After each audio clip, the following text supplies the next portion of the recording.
Because I'm curious to know a little bit about it. No, I'll discuss it. I'll discuss it on the group call. I think it's better. Okay, fair. Better we discuss it. Yeah, we'll discuss on the group. We'll just use a call to talk about you and whatever you've been up to. I've not actually gave it a title anyway, so we can just talk Oh, about okay. whatever comes to mind. But yeah, for anybody who doesn't know who you are, do you want to just do a quick little intro? Yeah, absolutely. So my name is Efrem. I'm 24 years old. So 2 years ago, when I was 22, I looked just like this. I want to make that point. I looked just like this, exactly the same haircut, everything. And I was getting no luck with girls. So back then, I did everything to make my appearance look good. I did everything to maximize the extremities. And I did that because people told me back then that that is what was going to get me girls. And that was not the case for me. At least that wasn't my experience. I can't speak for everybody. So, anyways, at 23 years old, I came across Kristian's content, reached out to him not a few days later, and we ended up booking a month together in Warsaw, Poland. So I worked with Kristian. He helped me break through every fear that I had related to social anxiety, what I thought was social anxiety. What I realized is I just didn't practice speaking with people in public enough.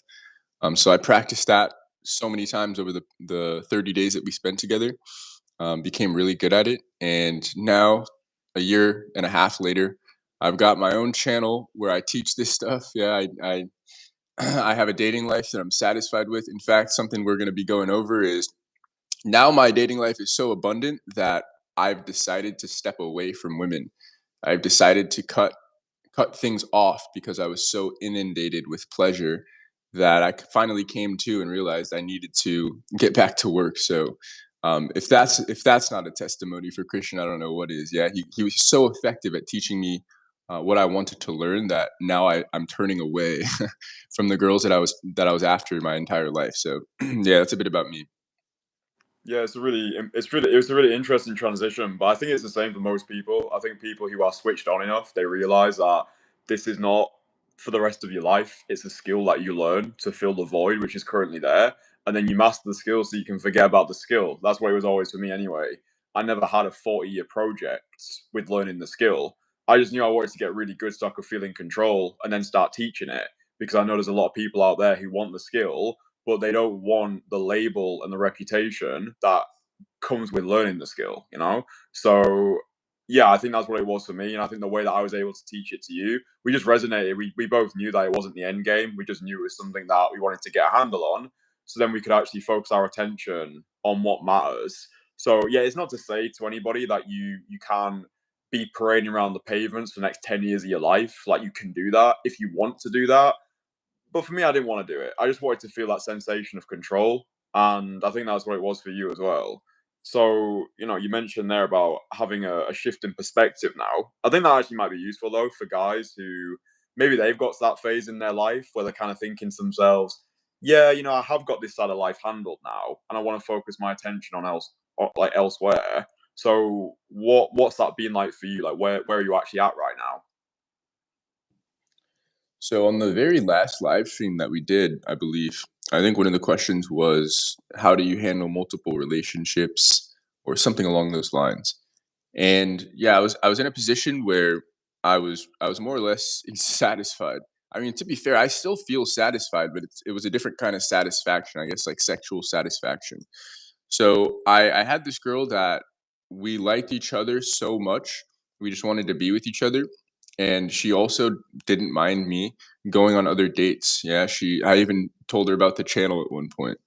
So the setup was literally perfect. I mean, I couldn't have imagined a better setup for myself, for my channel.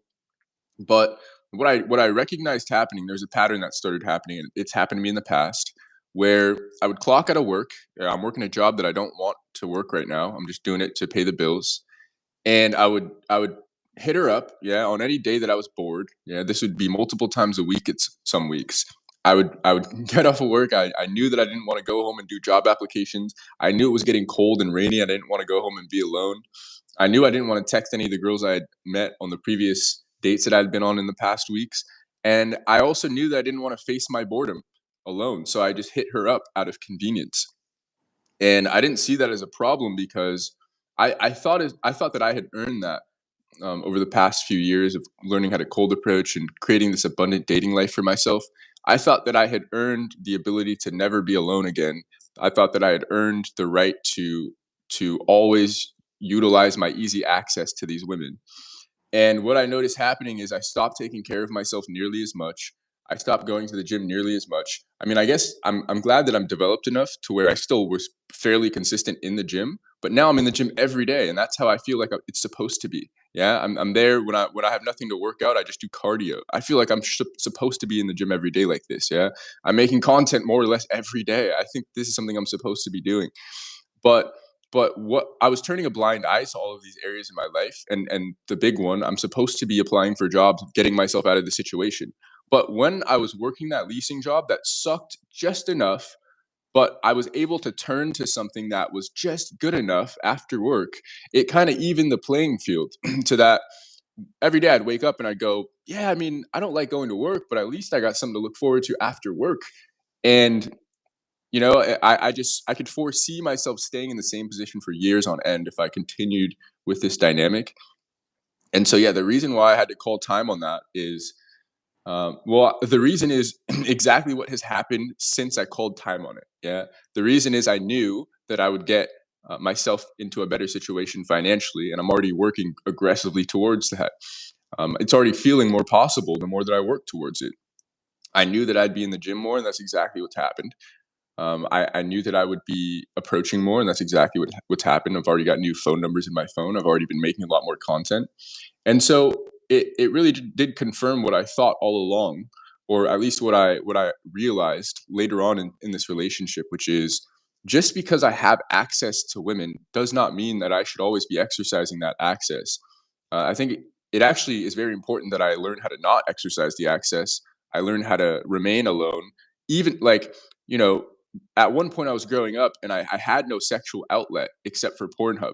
So to finally have the outlet and have it everywhere and have it more than I actually need it, it kind of it kind of like a drug. Yeah, you just kind of get used to it. You start using more, and you forget what it's like to not use.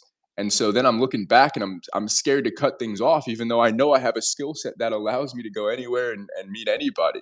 And so, yeah, finally, I just came to and I realized, as great as this is, it's so good it must be bad, as you say. So that's what I've been going through lately. So what's the new direction now then? Because I think that I don't know, I do understand what you're saying, but part of me also thinks later down the line it's going to be a case of you simply need to learn how to manage yourself in a relationship better. Because I almost feel as though you are repeating old patterns because that's simply what you know right now. So in the past you've lost yourself in the relationships that you've been in, and you've slacked off, so you've got stuck in complacency. So it feels to me like at the moment, that's just what's familiar to you when you enter these relationships. So even though you're a new person on the acquisition side, the retention side, it feels as though you've still got those same habits there. So I think like having a break from all of this is important so you can focus your attention on your career and getting yourself into the best mental headspace. I think the biggest next obstacle for you is learning how to effectively manage yourself when you're in a relationship with somebody that you like, and maintaining those healthy habits which got you the relationship in the first place. Because I do think the more developed you get, if you can be that version of yourself who's constantly got that obsession with progression, especially when you are in a relationship, I think that will be a very effective use of developing yourself to the next level, if that makes sense. Because I do have a feeling right now, based off what you've said, that you equate relationships as this thing where it's easy for you to become complacent. And I understand that. Again, we become what we practice. I think it's up to you to really be strict with yourself when you are in these future relationships, that you continue to be the person who she fell for in the first place and not to slack off, if that makes sense. Yeah, it does, and I think you hit the nail on the head. That's been my problem my entire life. Yeah, with any girl that I've had, that's exactly what I have done. I have Mm. slacked off. I even today, which is funny that I can recognize it now. Is even today I've learned cold approach. I've learned all these sales skills. I've learned how to work hard, but still, if I have the option to slack off, it's like my body's gonna take it anyways. And I agree with you. Yeah, it's like I was in my ideal setup, don't get me wrong. I wish I still had that girl, I wish I could still text that girl. But I just know me at 24, I'm not trying to label relationships as a whole. I'm trying to label Efrem in relationships so far, right? And so I just know me at 24, if I can't manage myself in that relationship, as immature as it seems, I just have to cut it off. I have to cut it off. And so that's what I did. But I agree. I mean, if I could have done it over again and if I could have done it better, then I would have gone to the gym every day and been strict and been doing the content and seen her, once a week religiously, max or something like that. But yeah, it's just I guess I haven't matured to that point. So, which is why I feel as though this break is just another phase of development for me where I could learn how to dial in. I could cement these habits of daily working out, daily content, daily working towards a better career. So that, like you said, the next time this comes up, the next time I meet a girl that I fall into this love bubble with, because I'm sure it's going to happen, and it probably won't happen very long from now. But the next time it does happen, yeah, I just want to be more prepared and more developed so that I can really watch my habits and continue to progress. So, but I also can just meet myself where I'm at right now. But yeah, I agree with you. Like Ephraim equates relationships um with slacking right now, but that's just because that's what I've experienced. I can look at somebody like you who's in a relationship and you're firing away even harder than you were before it. And so, I could look to you as an example, but that so far that hasn't been my response. And It depends on the person that you're with as well. It really does. Like if you're with somebody who inspires you every day to want to keep leveling up, and the person that you're with is also supportive and gives you what you need in the right moments, it's a two-way dance. I don't think the burden of performance should always fall 100% on the guy. I think to be a great dancer, you're only as good as your partner. But I think it's up to you to know what you want and be firm with those boundaries. But like you do need to have the right partner as well. So yeah, I think that's fair. I think where you're at now is exactly where you need to be. I think you're in a season now of get your head down, focus on what is important. And I think as well you can rest easy knowing you've got this skill handled. Like I think a lot of people do what you're doing now purely for distraction. It's like they know that they've not got the relationship side of life handled, but it's easier to stick your head into work and focus on all this like self improvement, whatever cope people want to use. Like, "Oh, I'm not focusing on that now. Like, I'm improving myself." If you think about it, relationships are the ultimate self improvement exercise anyway, because they hold a mirror up to where you're at in the moment. So I think you've done it the right way. You've got that side of life handled, and now you can decide when you want to dip back into it.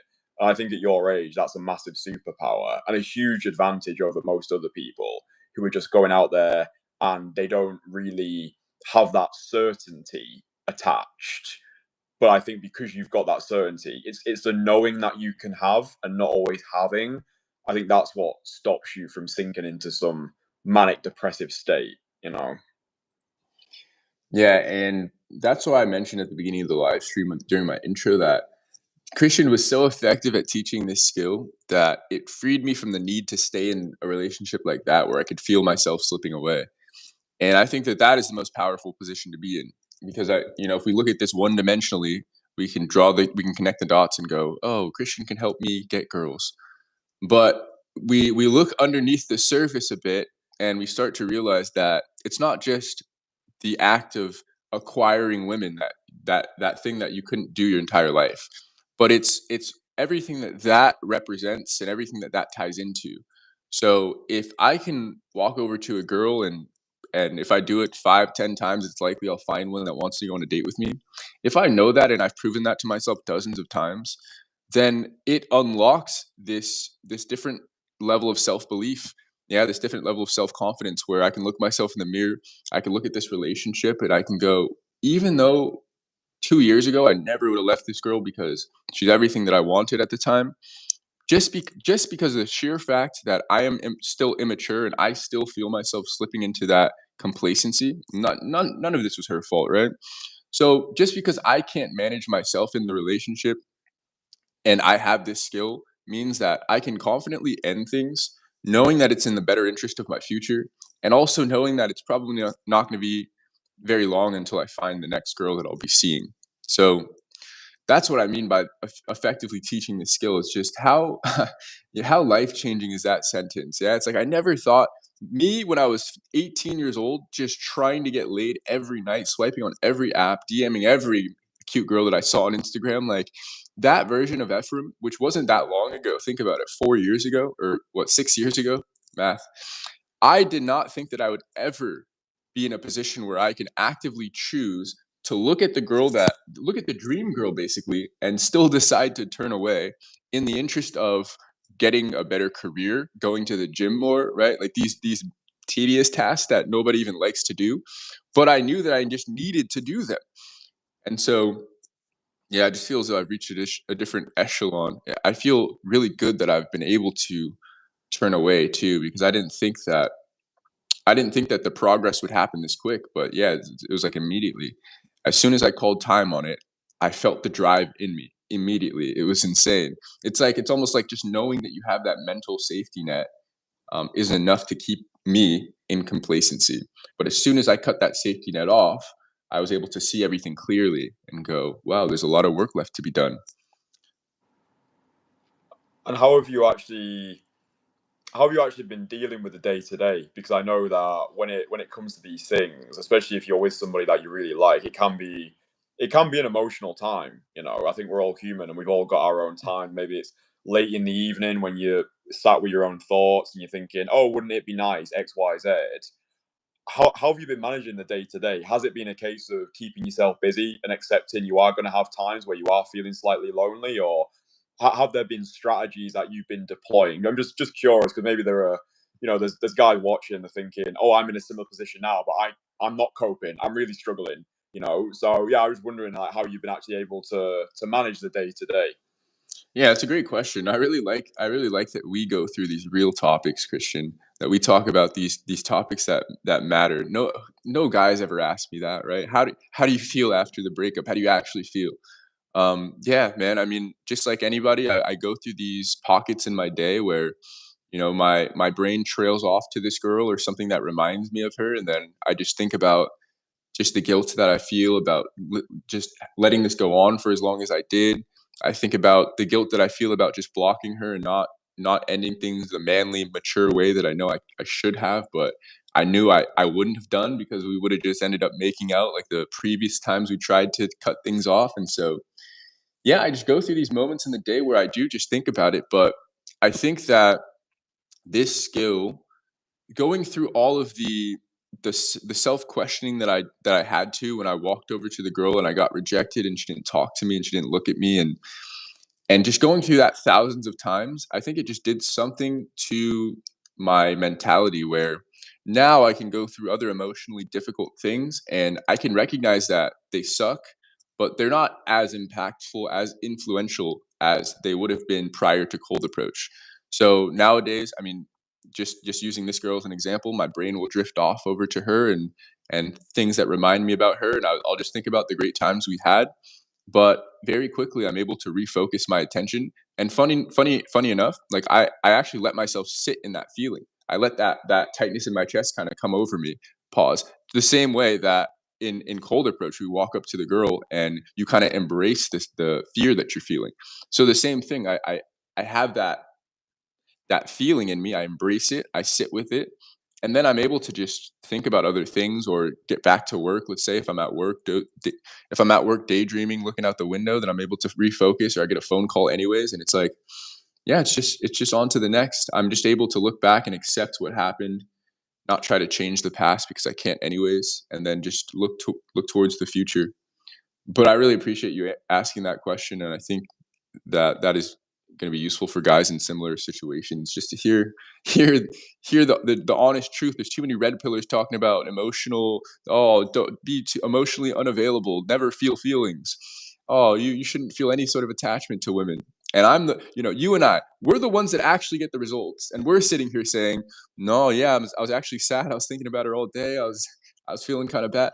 This is reality. Yeah, this is what it actually looks like to live this sort of a lifestyle. So Yeah, I think most of the people giving that advice online are crying in the pillow with a teddy bear, in their arms. And you just know it's like you got some like bald bloke who's got like a million tattoos all over his body. He's like telling you to be some like high value guy. You just know that he's crying like desperately hard, and that's fine. But like, I just think that there needs to be more honest discussions about how people really operate, as opposed to how they want to be perceived that they operate. You can just see through it. I see through it so much these days. I'm just like, yeah, it's fine, dude. Like, you can just say you're sad. You can just say you need a hug. Like, I ain't gonna judge you for it. I don't give a shit. Like, it's fine. We can actually connect by the fact that we're human rather than pretending to be robots.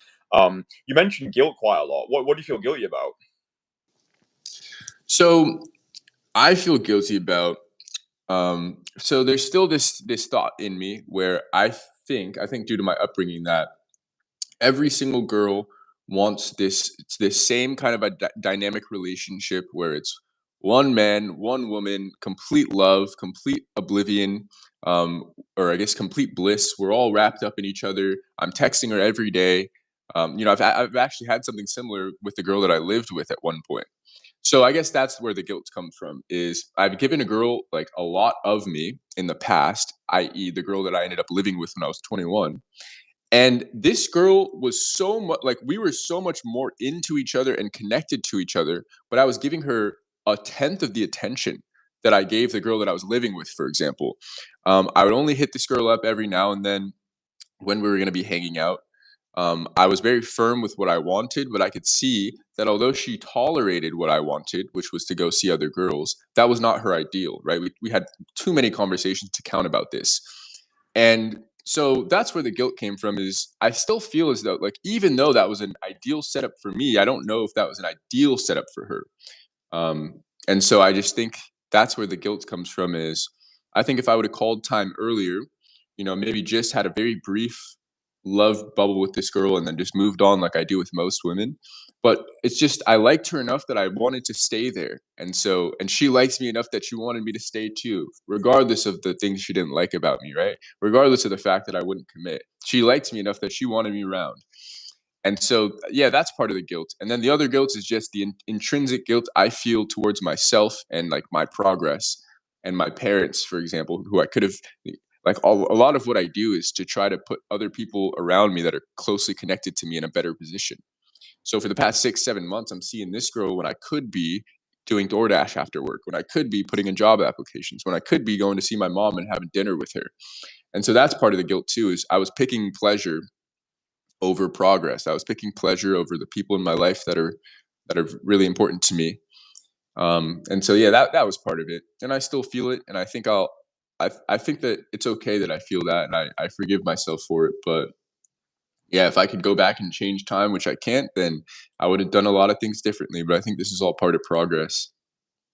I think that's exactly what it is. Like I think that is the that you nailed it. Like that is the progress right there. I don't think I don't subscribe to the ideology that I would go back in time and change this because I think everything that's happened is everything that needs to have happened.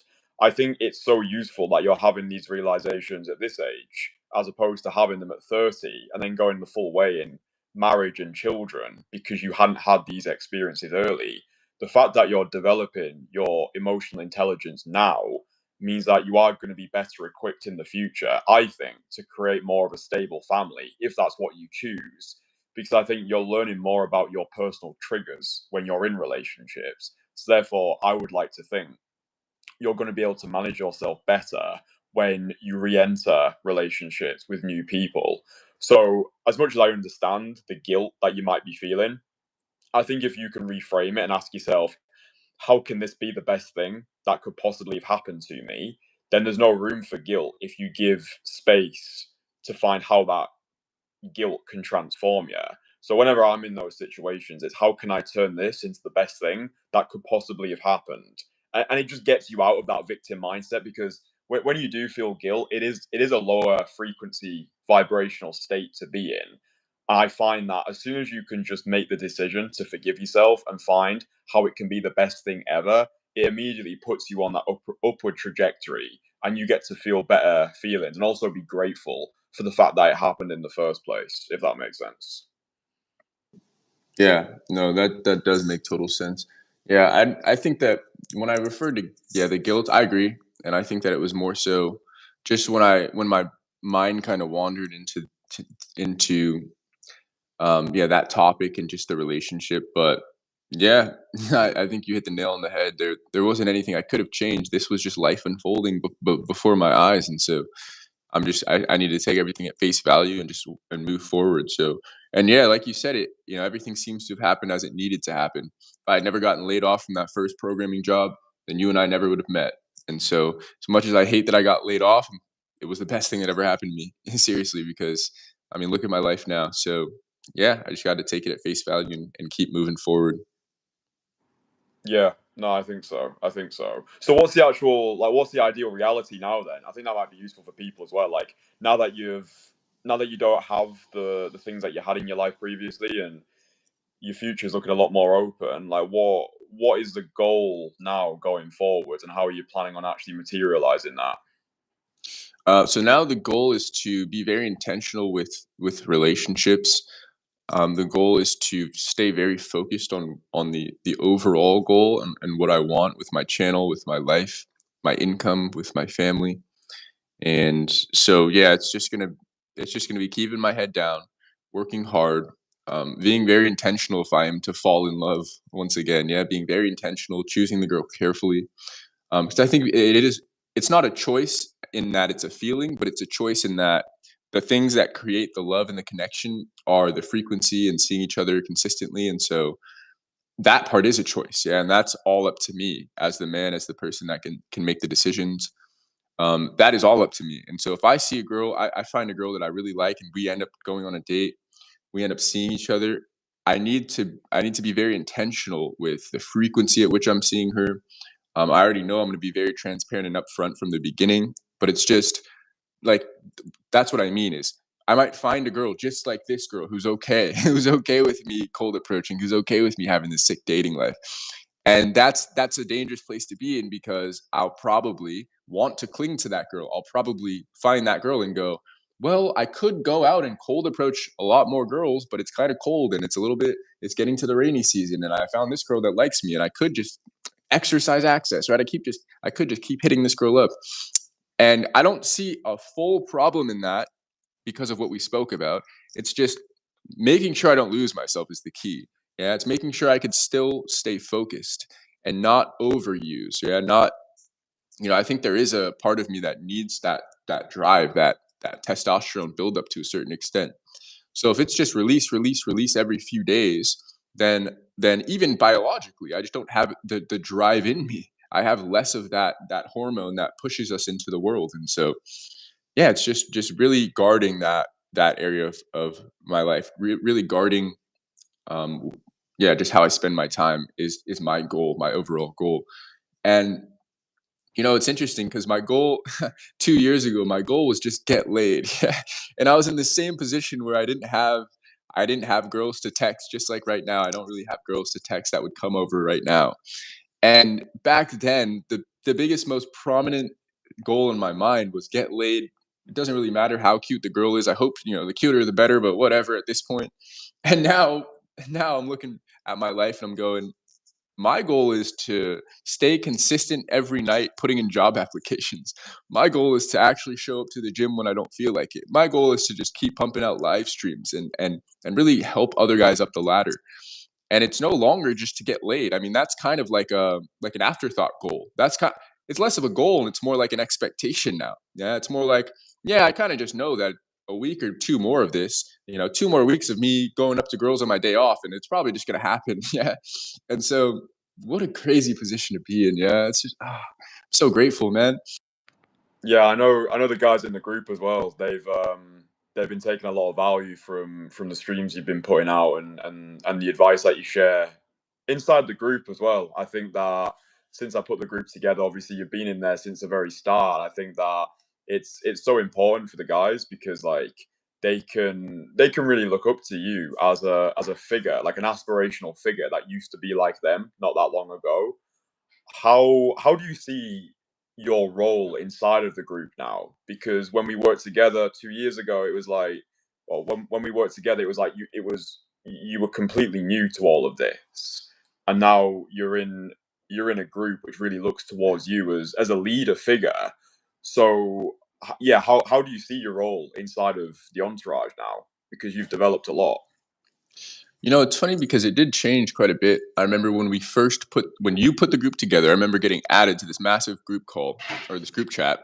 And I thought at the time, so just for a bit of context for the viewers, when we worked together, I really just was connected with you, and then you introduced me to Yak, of course, which was a great time.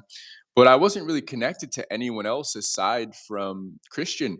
So when he put the group together, I was thrusted into this great, valuable group of guys that they're all strangers to me, but they were guys that Christian had worked with.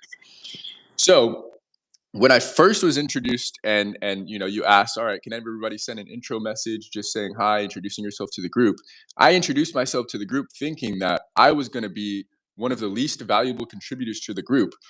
Excuse me. Not only because I was probably one of the youngest in the group, but mainly because I just assumed that because I was so new to cold approach and I'd only doing it for a month, 2 months at that point, once you put the group together, I assumed that all these guys that you had worked with were putting in like just as much work or like had put in way more work than I had up until that point. And then as the weeks and the months went by and I started listening to the voice messages and the chats of some of the guys, and I started putting out my own chats and in comparison, I recognized, no, wait a second, I'm actually closer to the top end of like performance and effort in this group than the lower end where I thought I was. And so once I recognized that, and I recognized, oh no, there's still a lot of guys that they've worked with Christian, they've gotten their results, but they haven't turned it on as quite as much as I have. They haven't just applied it like a savage like I have in San Francisco. Once I recognized that, then I started to take more of this like answering the questions kind of a role. Don't get me wrong, I still got plenty of stuff I ask the entourage every day. But I got to this point where now when the dating questions come up or the approach questions come up, I usually give my 2 cents. So you ask, how do I see myself in the entourage?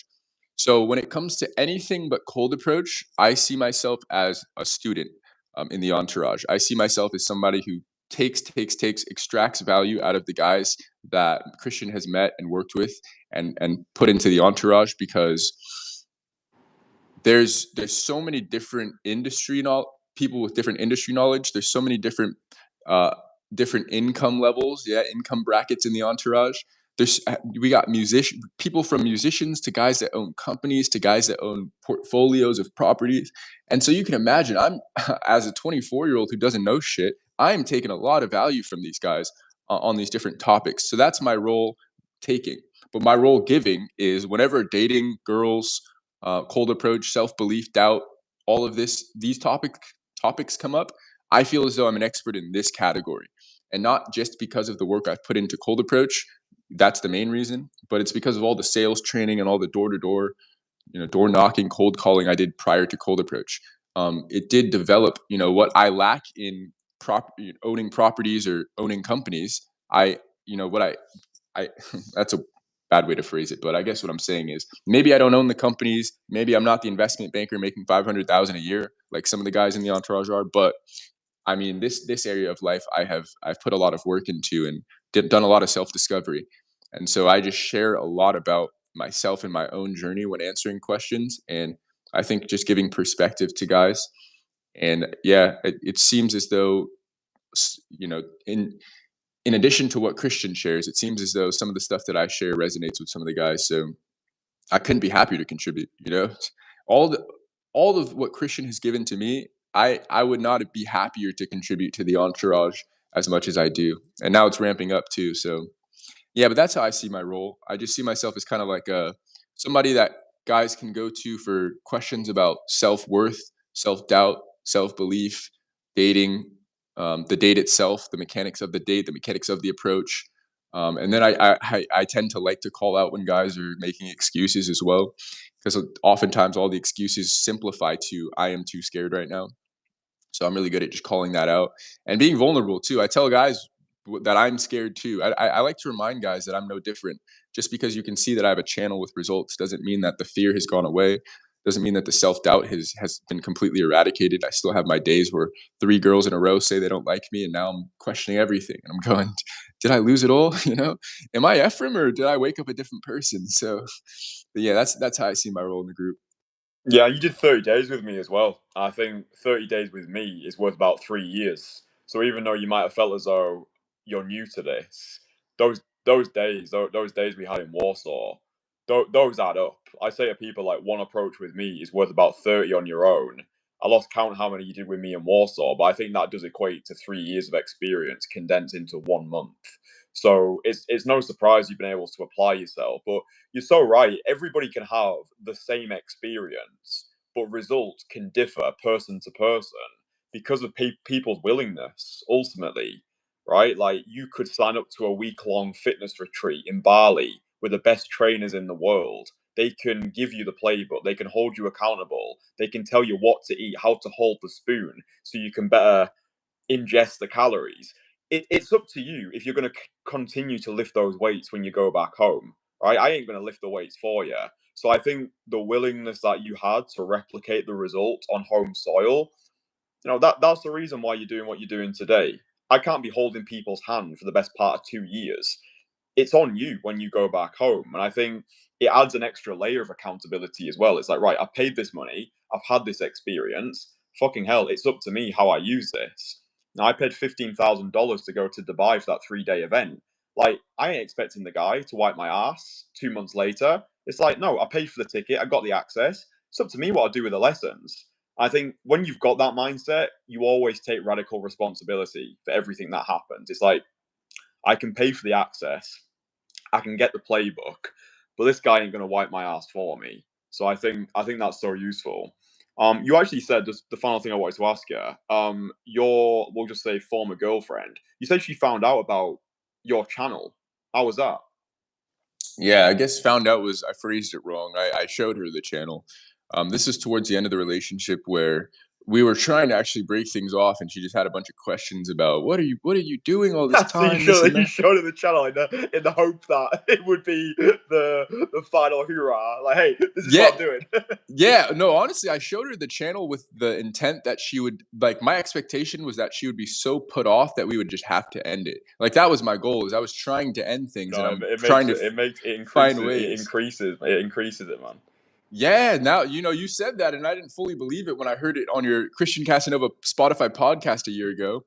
But I actually put it into practice, and yeah, I showed her the channel, and it's like I looked at her reaction, and it was neutral to positive, and I was like, she's smiling like, "Oh wow, that was actually a good conversation." This, and I'm like, "Really? Like, do you know that I've been seeing you while doing this?" And yeah, so that was the goal, was to end things, and a week later we ended up ending things anyways. But yeah, I was so surprised to see that I could really I could really get away with a lot of shit, man. Like I didn't know just how I can't see how other people see me. I see myself as that 8-year-old who's hugging his pillow, dreaming of girls. Yeah, when I saw other boys my age on the playground flirting with girls and they're playing tag, running after, and I wasn't, and everybody was ignoring me, and that's how I see myself still. It's like deep down at least. And so just because the world sees me a certain way doesn't mean I can see myself in that same light. So I can't see just how valuable I was to this girl, but we can connect the dots when I look at just what I was able to do, and yeah, while still having this girl in my life. So yeah, that's what I meant. But yeah, man, I'm just learning a lot about myself. One thing I did want to talk about though, Christian, I don't know how much time you've got, but I'm Yeah, I'm I've got plenty, so I'm going for it. okay. I'm good on time too. So is something that I've been talking about on a lot of my lives, and now I'm realizing, I think we've come to this realization before, but I'm realizing that it really parallels to your background. So on my lives recently, I've just been talking about my background in sales, how I started out 14 years old selling coupons for my football fundraiser for my team, just going around my neighborhood knocking on doors. So I was learning how to handle rejection, how to overcome objection, how to keep going, persistence, perseverance. I was learning all of these skills at 14, 15, 16. Then I transitioned to window washing, which was another grind, waking up odd hours, just working 10 hours on a rooftop on my hands and knees. So I was kind of going through just my background and my experience, and I was pointing to the whiteboard and I was saying, "You guys think that it's the nose ring and it's the haircut, the cute little pretty boy look that I've got going for me that gets me the girls. But I'm trying to tell you that 2 years ago, I had this same look and was getting no results. So something's not adding up. It has to be what I was describing on that whiteboard. I can't." I'm not sitting here telling guys to go wash windows and join a pyramid scheme cult in order to learn sales skills, but they need to do their equivalent of what I went through in order to have this X factor, yeah, this attraction factor to them. And so as I was doing that live stream, I got off and then I started thinking about it, thinking about the guys in the entourage, and I thought about you, and I go, yeah, no shit. Guys say the same stuff to Christian. They say it's easy if you're Giga Chad, it's easy if you're looks maxed. But same thing applies. Not only were you not getting a sniff back prior to cold approach, but same thing applies. You were a magician, a close-up performing magician for 10, I can't remember how many decades of your life. Yeah, the first decade of your life. And so it makes complete sense that that is the equivalent. So what Efrem took away from the cold calling, the door-to-door sales, you were putting that same work in, to be fair, quite a bit more, because close-up magic just seems like a different level. But you were putting that work in just in a different vehicle. Yeah, just that was the close-up magic.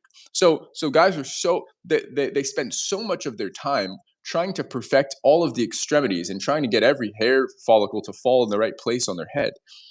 And then they, after they've look smacked for the day and they've put the extra reps in the gym, which I encourage, then they go home and they watch TikTok and red pill content and YouTube, and they think that just the look smaxing part of this is going to get them the result that they want, and they can just veg out the rest of the day and watch YouTube and TikTok and shit. And so the whole topic that I'm bringing up and the topic I was talking about is that the extremities is not what gets you the girl. Yeah. It sure, it's a bonus, sure, it's a cherry on top, sure, it buys you the first few seconds. But what they are attracted to in me, my prediction, because I can't actually know what they're thinking, but my prediction is that they're attracted to what I went through and what going through that turned me into. They're attracted to me going through these difficulties and these difficult jobs that I was working and these sales and what that turned me into. Yeah, the competitive edge that it gave me, the social edge that it gave me. And so I just want to introduce that and hear your take on it, because now I look back on guys in the entourage and I'm going, yeah, well, there goes Joseph, right? He's been a traveling wizard for the past how many decades. He's been going country to country, experiencing all of these different things, and it's like, yeah, that makes sense. And this is recently, he's already talked about how he's a promoter, and so that's what I'm saying. It's like the same way I was doing door-to-door sales, knocking on doors, he was promoting at a club, walking over to people, hey, come over to, come Friday nights salsa dancing, come here, show up here, getting groups together. Same thing, different vehicle. So I guess no specific question there, but yeah, I'm wondering if, what is your take on that? What is your take on guys thinking that only focusing on the extremities is going to get them this dating life that they're after? Yeah, it's a good one. I think, yeah, I mean, whenever people say, "Oh, it's easy for you," my typical response now is, "Yeah, I agree. It is easy for me because it was hard for the majority. It's like it's only easy if you've been able to go through pain and trauma to get you to the place that you are. I do think that's the biggest problem that guys face when it comes to having a complete overhaul of their lives. A lot of time, the pain just isn't strong enough. Like I had a strong enough why. So like at 13, I felt it emotionally deep in my soul, where I was like, I felt so ostracized and alienated that I knew I had to get this side of my life fixed. Otherwise, I equated it to some sort of spiritual death. So I do think a lot of people who want to change themselves, the pain just isn't great enough.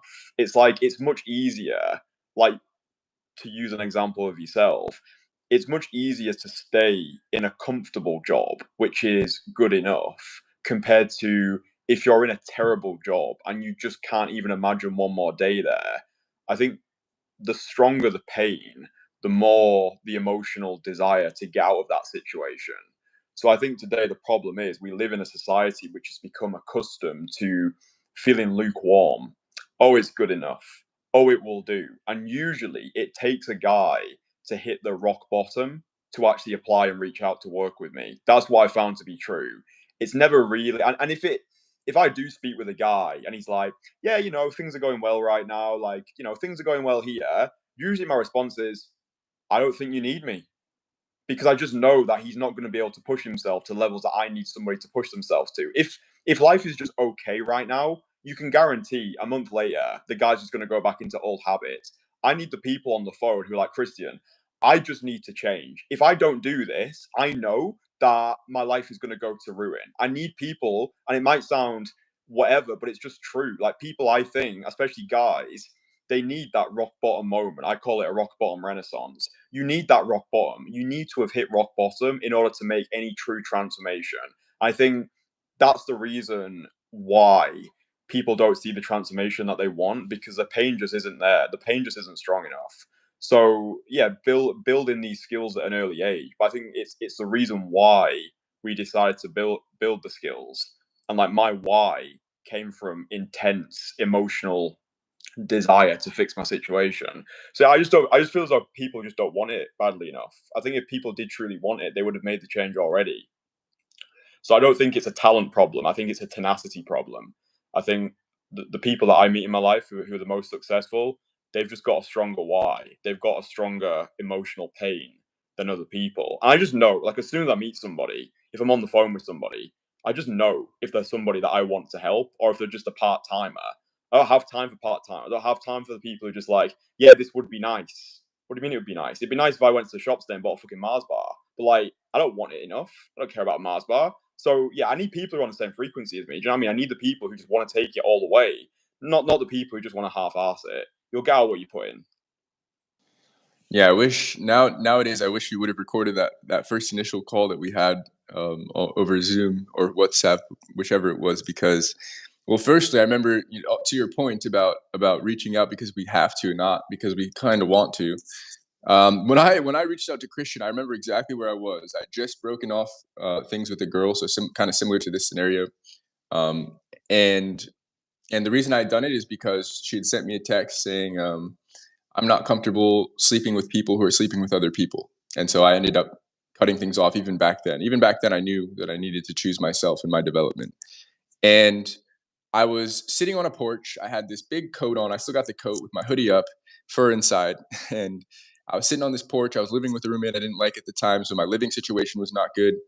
Um, I was sitting on this back patio area. It was cold. The sun was rising, and I was crying my eyes out listening to reggae music over this girl that I just had to end things with. Because once again, just like I'm the position I'm at now, I didn't want to end things, but I knew that there was more. I knew I needed to set sail. Yeah, I knew the voyage wasn't over, and so yeah, I just remember I was crying, man. Got red pillars talk about never show emotion, emotionally unavailable. I was bawling my eyes out like a baby, like a little boy. I'm not even kidding. I was just bawling, man. And I was listening to music. I was scrolling through YouTube, just trying to distract myself. Sat there for hours, and then I came across Kristian's content, and that's what made me reach out. So you imagine rock bottom moments, right? That is what it took. If I and not to mention I had just gotten laid off 3 weeks prior, right? So it's like I got laid off. This girl hit me with that text. I had to cut it off. Lost the relationship, lost the job, and so that's what and then I came across Kristian's content. So that's why I think that the timing just was so perfect. I think that if I was still working that programming job when I came across Kristian's content, I would have behaved exactly like that. I would have just maybe booked a call and been, hey, yeah, Kristian, life is pretty good. I mean, I'm working remote. It'd be kind of cool to have this skill so I could go to places remotely. And no, I needed to need it. Yeah, I needed to be in a position where I needed the skill, and that's what prompted me to reach out, and that's what prompted me to apply it so ferociously. But the reason I say I wish you guys could have seen the first call is because I don't remember exactly the content of what was said, but I just remember the energy I brought to the call, which was we hopped in the call. Kristian said, "Why are we here?" And it was just brutal transparency. I just remember telling the guy, "Dude, I just got laid off. I just ended things with this girl. So far historically, I haven't found trouble finding a girl every few months, but I have found trouble finding the girl that I want, and keeping her around." And I use all of these methods. I told Kristian about what I was doing at the time with the Instagram DMs and the Tinder swipes, and I was telling him I barely get any results from that. When I do, it's a girl that I don't like that much. And I was just being so honest with the guy. Yeah, I was telling Kristian that, you know, I just wanted to be in control again. I just wanted to, for the first time, to be honest, I just wanted to know what it felt like to be in control of my dating life, to be able to select the girl that I want and bring her into my life as me, the person that initiated. Right, I wanted to be the catalyst for the relationship. I didn't want her to have to message me on Bumble. I didn't want her to have to reply to my DM. I didn't want her to have to give me 16 choosing signals and then walk over to me conveniently and start flirting with me like some of these guys seem to think is going to happen. And so yeah, I just brought it all I laid it all on the table for him. I and then after I explained my story, then when we got to like the coaching aspect and talking about if we would be compatible to work together, I just remember I was selling myself to him. Yeah, pause. But this is the sales tactics, right? It was, dude, I'm so coachable. It's insane. I will listen to everything that you have to say because I want the exact result that you have, and I'm very aware that to get that result, I need to just follow the same steps that you did. So I'm not going to try to assert what I think. I'm not going to try to bring my techniques to the table and what I thought would work because clearly, historically, it hasn't worked for me. So just so you know, Christian, I'm going to not try to assert what I think. I'm going to shut up. I'm going to be coachable, and I'm going to implement what you say. Most importantly, I'm not just going to consume it. I'm going to implement it, and that's why I wanted to book the 1 month session with you. Yeah, that's why I wanted to really corner myself into learning this skill set. That's why I wanted to fly to a new country and do it with you there. So that I was so far away from an excuse and an outlet. The bridges were burned. Literally, there were thousands of miles in between me and my home, like the comfort of my home, that I just had to learn the skill. Yeah, and so yeah, I for, honestly I forget your question if there was one. I think I just started talking about this, I don't but think there was. I don't think there was a question. I don't yeah, think there was a question. But no, it's all about it's just how badly you want it ultimately. Like I have calls with guys sometimes, and there's not even an objection in their mind. It's like there's just this fear element which only gets eradicated by doing the thing. Like I'll be on the phone with guys, and it's like, yeah, I've got the money. I know I've got the time to do it, and this is something that I want to do, but there's just something stopping me. And at that point, I don't even try and get people over the edge anymore. I'm just like, you've got everything. So you've got the money, you've got the time, and you're saying you've got the willingness, but you're still not able to pull the trigger. Honestly, dude, there's not much I can do for you. Because with me, whenever I'm making buying decisions, it's fuck yes or fuck no, right? If I'm on a call with somebody and it all makes sense in my mind, I'm gonna go all in with it. Because what I understand as well is it's when I take action fast, that's when I get the best results. If I take 3 months to think about something and then I end up doing the thing, the results will never be as good it compared to if I'd have just gone all in when I had the opportunity. That's what I found to be true in my life, and the more I spend time around very successful people, we all share that in common. It's the ability to take action fast. When all of the stars have aligned, it's like, does this make sense? Yes, it does. Will this benefit me? Yes, it will. Great, let's do it. So yeah, it's a fuck yes or it's a fuck no. And I don't know, man. I think maybe I'm changing in my old age, but I just don't have time for this, like just like fannying around now. It's like, oh well, maybe I'll think about it. It's like, dude, you are 49 years old. How much more thinking do you need to do? We're either gonna do this or we're not gonna do it. I don't even need somebody to buy. I just need them to make a decision. It's like, are we gonna do it? Yes or no? If the answer's no, great. I wish you all the best. But just no more of this. Oh, I need another 6 months to think about it. It's like, dude, you've had 49 years to think about it. We're either going to do it or we're not going to do it. It's your life at the end of the day. Don't make any difference to me. I've got enough clients. I've got enough money in the bank. I want to see you win. But if you're not prepared to do it for yourself, there's not much more I can do for people, you know? yeah, I agree. I think it's just the fear. They want, they want to be the kind of person that can take action and go after this, but they don't want it enough to actually take the action and go after it. Yeah, they just, it feels better to think that you're progressing and feel like you're progressing, even if you're not progressing deep down. So yeah, I wonder if that's some of these guys' experience. In my experience too, I have really only responded to the aggressive growth model. I look back historically and I go, yeah, pyramid scheme, right? Just intense sales training every day, just pounding the pavement for 7 months to 14 months, however long that lasted. I look at the programming and I go, yeah, 6 month program where my life was just dedicated to programming. I stopped hanging out with any friends, stopped doing anything aside programming, quit my job, just all in programming. Yeah. I look at cold approach and I go, yeah, it makes sense. Took a month off of everything, flew out to another country, forgot about everything, but focused on this. And go figure, exponential growth. Here's the result. I think that part of it is the momentum factor. like using momentum as an exponent, because you say it all the time. You want to do your first 100 cold approaches ASAP, and guys might think that they need to hit that 100 milestone mark and stretch that out over 2-3 years and go, I've hit 100. Why am I not getting the result? But the key is the momentum. You can use the momentum as the exponent. The more consistent you are with doing this, the better you're going to get, because you're not only going to be doing the act, but you're going to be doing the act consistently. Yeah. And so your brain is going to get used to it. Your brain is going to start thinking this is the new normal.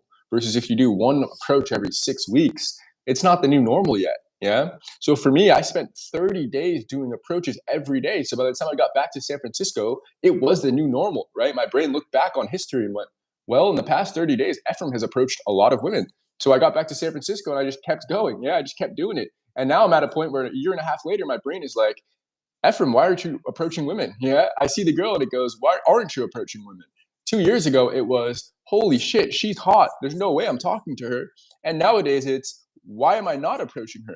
Nowadays, like I'll almost bail and then I'll turn around just because I've practiced it enough, just because I've practiced not bailing enough. And so, yeah, I think that your model is the best model, because it combines that quick, aggressive growth of spending, a decent amount of time with a guy and teaching, just bringing him through the ringer. Yeah. Just teaching him the skill.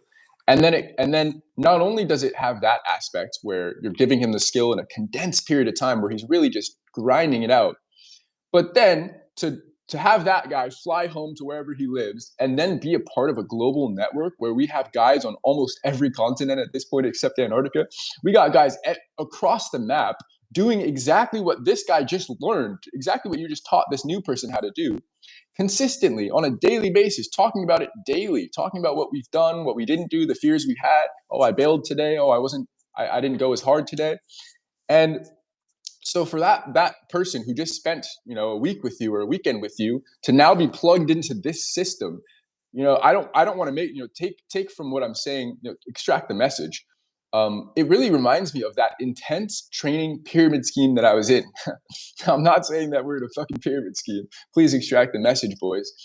What I'm trying to say is I value that part of my life, that pyramid scheme, so much because there was this 6 to 10 month period of my life where I went from this guy who could not interact with anybody in public because I was 18, socially anxious, to a person that can all of a sudden lead conversations with professional people that were twice my age and could have passed as my uncle. Lead the conversation, get them interested in a business, right? At some times, almost end up successfully recruiting these professional people into my business. So it's like that intense period of growth is exactly what I needed. And I think the reason it happened is because every day I was plugged into this system. Yeah, there was this group, just like we've got, there's this big group of people who are doing the same thing, who are talking about the same thing. Oh yeah, I went out, I had 7 conversations today, 2 people were interested in my business, blah, blah, blah.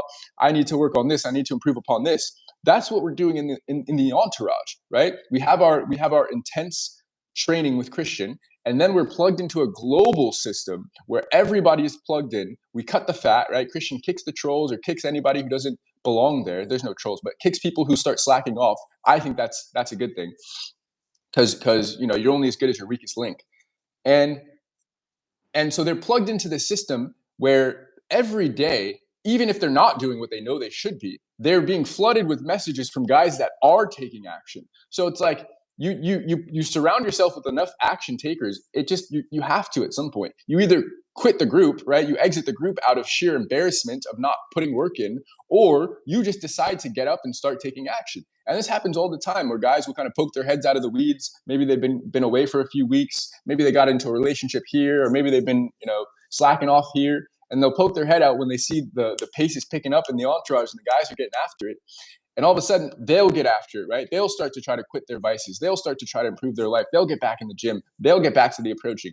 And that is what I mean. The community element is the most important part. I don't think I'd be sitting right here. And, I don't think I'd be in the same position if we didn't have this community. I still think I would be good at cold approach, but I don't think I would be this good, right? Because there's so much accountability that's happening in the group that every time I feel like bailing, I think, I got the entourage to think about, man. I got guys in the group that want to get to this point where they can take action in this moment. So let me make sure I still can. Yeah, let me make sure I can still prove that to myself. So yeah, I could not be more thankful for that group that you put together. It is the most valuable, single-handedly the most valuable group I've ever been a part of. And I have been a part of 6-month training where it turned me into a six-figure programmer. I've been a part of training where it was intense sales training that taught me how to get an $18,000 commission check. And this is by far the most valuable, holistically valuable group that I've ever been a part of, and I think I will ever be a part of, unless we continue to level up and make this even better, which seems to be happening. And it's just because of the consistency, it's because of the accountability, it's because of the brotherhood, right? It's because of the camaraderie. And then the cherry on top is to know that as soon as I get this remote sales job, I'm actually going to be linking up with these guys in person. We're going to actually be able to talk through our fears face to face with each other. Yeah, I can't wait for that. Yeah, that's going to be big for the new year. Just for context, we're going to be scheduling different meetups all across the world. So exclusive invitations only for guys who are in the group, but that will really take things to the next level. Because as nice as it is to see each other every single week on the group coaching call, that's nice. Nothing beats face to face. Like nothing beats it. Nothing, and that's something that AI, robotification of society, it doesn't replace that. Like actually being in person with people who get it, who are on the same frequency. Yeah, it's just something changes there. Um, there was something that I was going to add. Oh yeah, that's what I was going to say. Just what you were saying there. It just makes me realize like I'm at a point now where it's just easy for me now. It's easy for me to get the people the results that they want. It's easy. I know how to do it. I can do it in a heartbeat.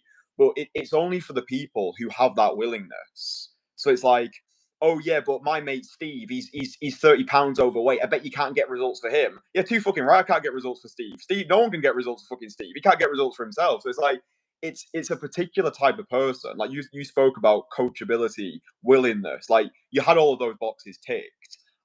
I can get those results fast. It's easy, but like it needs to be the right person. So it's like if your willingness is not 100%, like I ain't gonna do anything for you.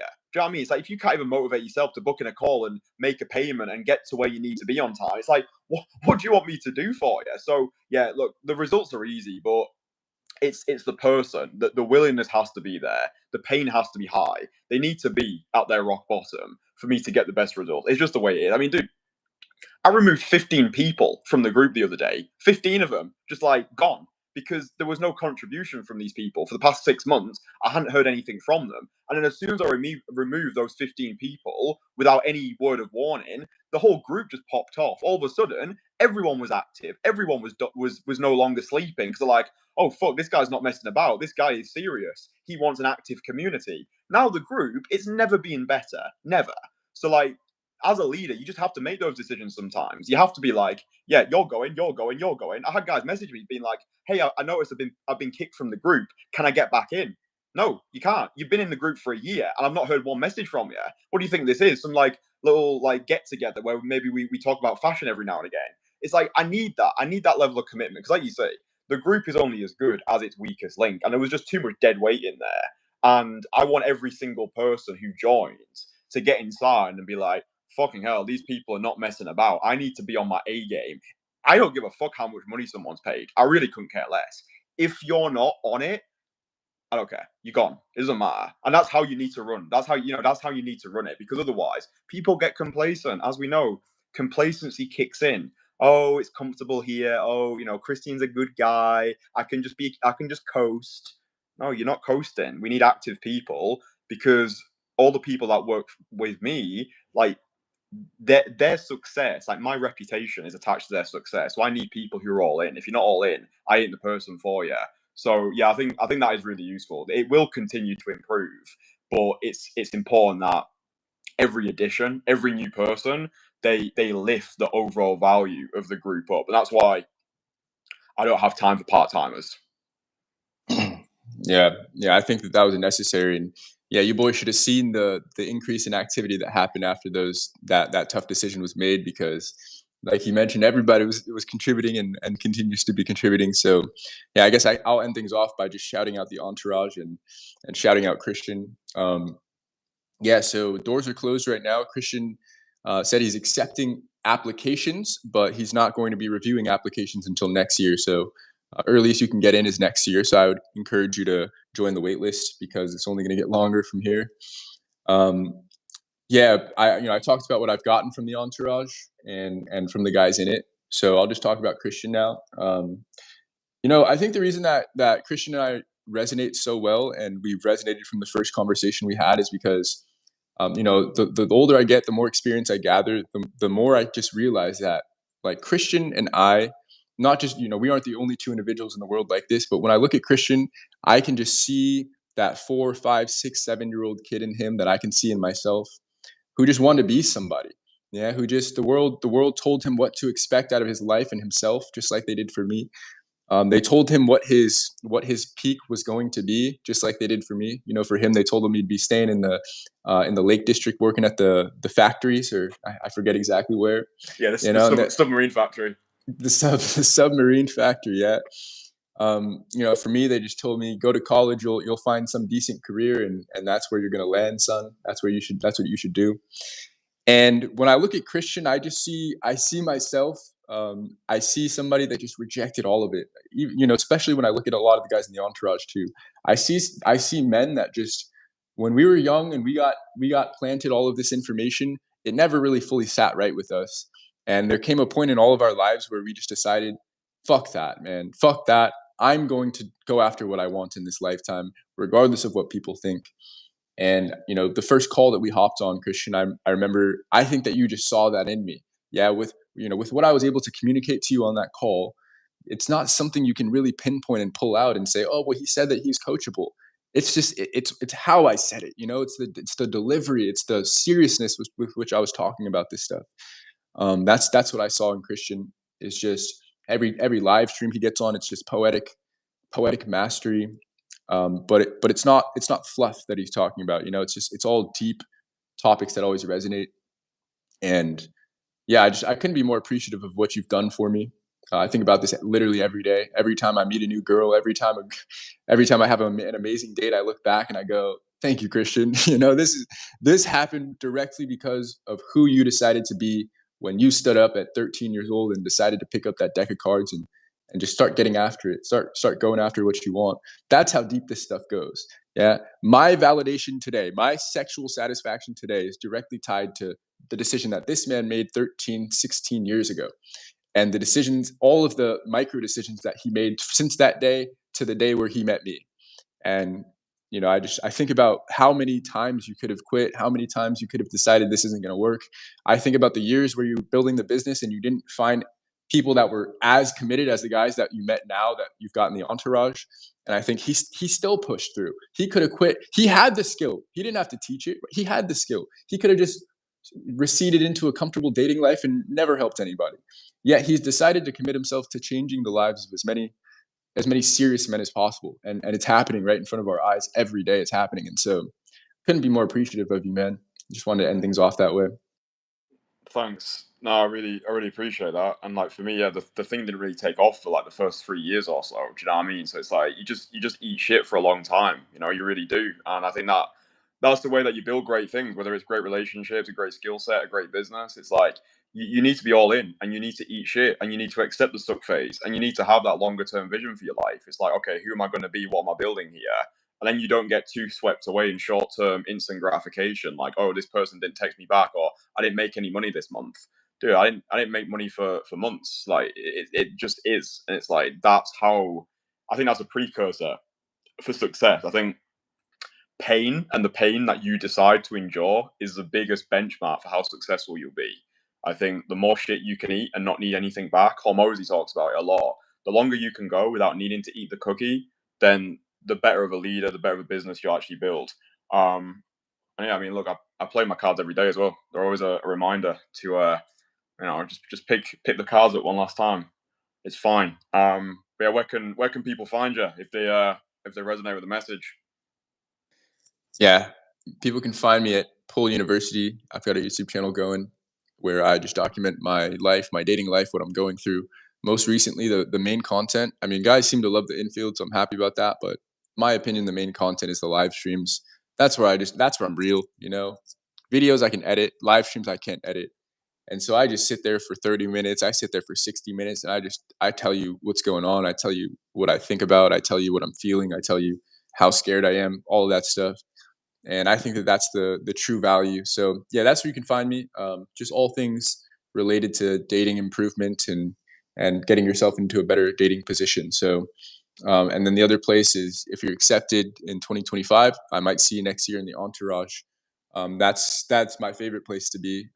Those are, funny enough, I talk more to the people in the entourage than to anybody in my life right now, including my mother and my father, including the girl that I was seeing a few weeks ago. Like I speak to the entourage more than anybody else, because that's you're a product of your association, and I want my main influence to be the guys in that group because I've seen what it can do for my life. So you could also find me there. Yeah, amazing. No, this has been really good. I really enjoyed this conversation. I've actually spoke as though like nobody else is actually watching, which I think is the best way to have these sort of conversations. Like, for moments, I was actually completely unaware that anybody else can actually see this. So yeah, that's kind of, I don't know, it's kind of funny. The world's a weird place. Sometimes I just wonder if this is all just like one big dream, and as it is, weird, isn't it? But anyway, no, this has been really good. Yeah. Look forward to I think next year, like I think just those in person, like the in person meetups and stuff. I don't know, man. I think that'll take things to new heights. So yeah, it'll be really cool. But yeah, thank you for your time as always. Really appreciate it. I'll put all the details below so people can find you. We'll do these as and when we both feel in the mood for it. All right. Yeah, sounds good. You stay sexy, all right? Here we go.